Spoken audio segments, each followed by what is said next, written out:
Religion से। Sir कहाँ से ले? ना हमारा तहसीलदार साहब साइन कर रहा है, ना डिस्ट्रिक्ट मजिस्ट्रेट साइन कर रहा है, ना कोई सरपंच इसके लिए हाँ कर रहा है। और बच्चों के लिए बड़ा विवाद बना हुआ है कि सर जब तक धर्म प्रमाण पत्र नहीं होगा, रिलीजन सर्टिफिकेट नहीं होगा, भर्ती कैसे देखें। बच्चों आपके लिए मैं सॉल्यूशन लेके आया हूँ।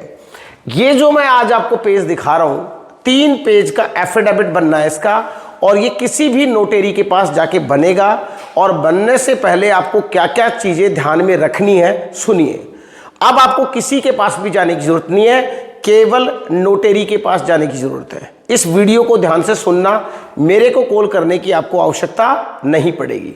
नंबर 1 दोस्तों, और ये आपको मिलेगा कहां पे? या तो सॉफ्ट कॉपी आपको आर्मी की ऑफिशियल वेबसाइट पे मिलेगी, और आर्मी की ऑफिशियल वेबसाइट है www.joinindianarmy.nic.in पर मिलेगी। और वहां पे ये एफिडेविट मिलेगा, आपको फॉर्मेट मिलेगा।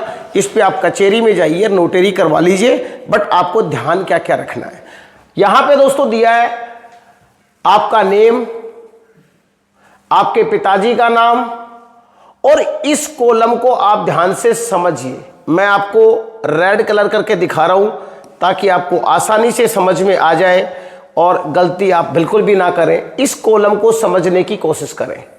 अगर आपने इस कॉलम को समझ लिया तो 100% आपसे कोई गलती नहीं होगी।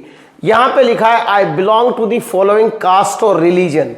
बेटा आपकी कास्ट और सब कास्ट दोनों अलग अलग है। उदाहरण के तौर पे मेरा नाम महेश सिंह शेखावत है, और तो यहां पे मेरी जो कास्ट है वो राजपूत है, और मेरी जो सब कास्ट है वो शेखावत है। आप इसको हिंदी में करना चाहें तो जाति और उपजाति, और इसको थोड़े मोटे अक्षरों में लिख देना। आपका रिलीजन हिंदू है, मुस्लिम है, सिख है, क्रिश्चियन है, जो भी है आपका। तो आपका यहां पे जैसे ही आप इसको करवाएंगे, आपका ये धर्म प्रमाण पत्र माना जाता है। यहीं पे लगभग आपका सॉल्यूशन हो जाता है। जब आप भर्ती में जाएंगे तो ये प्रमाण पत्र आपको दिखाना होगा, और धर्म प्रमाण पत्र मान्य होगा। बट आप यहां पे इसकी हेडिंग में लिख लेना रिलीजियन सर्टिफिकेट, क्योंकि फौज कई बार हेडिंग को ज्यादा चेक करती है कि हाँ ये रिलीजन सर्टिफिकेट है और इसको नोटेरी किया हुआ है। सेकंड चीज देखिए, अब करते हैं एड्रेस की बात। यहां पे एड्रेस की बात करें, रोको,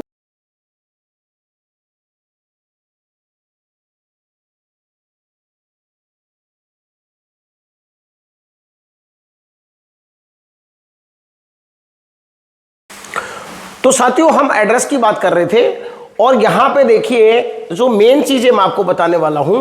पहले मैं एक बार इसको मिटा दूं। अब यहां पे देखिए लिखिए परमानेंट एड्रेस लिखा हुआ है, देखा आपने परमानेंट एड्रेस। और इसको हम दूसरे पेन से लेके एक बार समझाते हैं आपको कि परमानेंट एड्रेस, यहां पे आप अपना रेजिडेंशियल एड्रेस ना डालें कि आप कहां के रहने वाले हैं, जो आपके आधार कार्ड से मैच करता हो, जो आपके डोमिसाइल से मैच करता हो। किससे? डोमिसाइल यानी मूल निवास से मैच करता हो। जैसे पिताजी का नाम, आपका कोई घर नंबर है तो वो, आपका मोहल्ला, तहसील, और आपका जिला और स्टेट। एक चीज इसमें ऐड कर लेना, आपका पिन कोड नंबर, जो 6 डिजिट का पिन कोड नंबर है। अब आता है दोस्तों पोस्टल एड्रेस। कई बच्चों का पोस्टल एड्रेस यानी जहां पे आप चिट्ठी मंगवाना चाहते हैं वो ये अलग भी हो सकता है, लेकिन परमानेंट एड्रेस वही होगा जो आपके आधार कार्ड में है।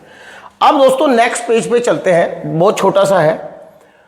यहां पे I was involve in the following cases but was acquitted. अगर आपके ऊपर कोई FIR हो रखी है, आपके खिलाफ कोई केस है, मुझे पता है जो सेना में भर्ती देखने जा रहा है उसके खिलाफ कोई भी FIR तो नहीं हो सकती, तो FIR नहीं हो सकती, इसीलिए आपको क्या दिया जाता है?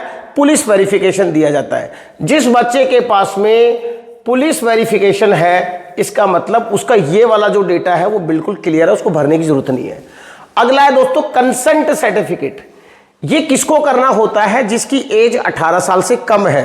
तो जो भी टीए में भर्ती देखने जा रहे हैं वो 18 साल से छोटे नहीं हो सकते, इसलिए इसकी भी आपको कोई जरूरत नहीं है। और अगर 1% कोई है तो यहां पे अपने पिताजी के वो सिग्नेचर करवा ले, तो ये भी आपका कॉलम पूरा हो जाता है।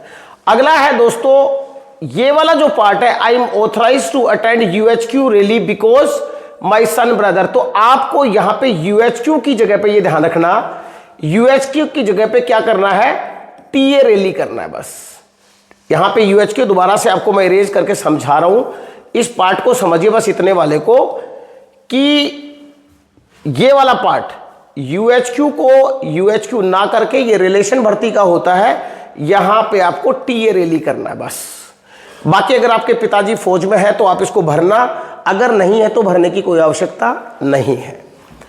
अब आता है दोस्तों ये किस चीज का, देखिए इसको भरना जरूरी है। I am attending this recruitment rally based on nativity domicile, तो ये आपका जो मूल निवास है उसके आधार पर आपको भरना है। Serial number, certificate number, date of issue कब बना है, उसकी वैलिडिटी कब तक है, और इशू किसने किया, यानी इशूइंग अथॉरिटी कौन है। और लास्ट में समझिए दोस्तों डिटेल्स ऑफ नेटिविटी, वही सेम ये लंबा कॉलम दे दिया, तो आपको डोमिसाइल का भरना है।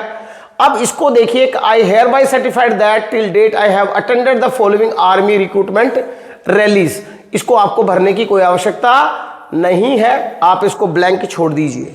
लास्ट में दोस्तों आप बता रहा हूं आपको इंपॉर्टेंट बात, कि बहुत से बच्चे तहसीलदार के पास जाते हैं तो बोले ये हमारा काम नहीं है धर्म प्रमाण पत्र बनाना, अगर वो डीएम के पास जाते हैं वो भी मना कर रहे हैं, यानी गवर्नमेंट की किसी भी अथॉरिटी के पास आप जा रहे हैं तो सभी मना कर रहे हैं, क्योंकि उनके पास ऐसा कोई फॉर्मेट या ऐसा रूल नहीं है, तो वो बनाने के लिए बाध्य नहीं है। तो आपको लास्ट में क्या करना है, सिग्नेचर ऑफ नोटेरी, और ये नोटेरी कौन होना चाहिए, आपके स्टेट का नाम होके किसका होना चाहिए दोस्तों, भारत सरकार।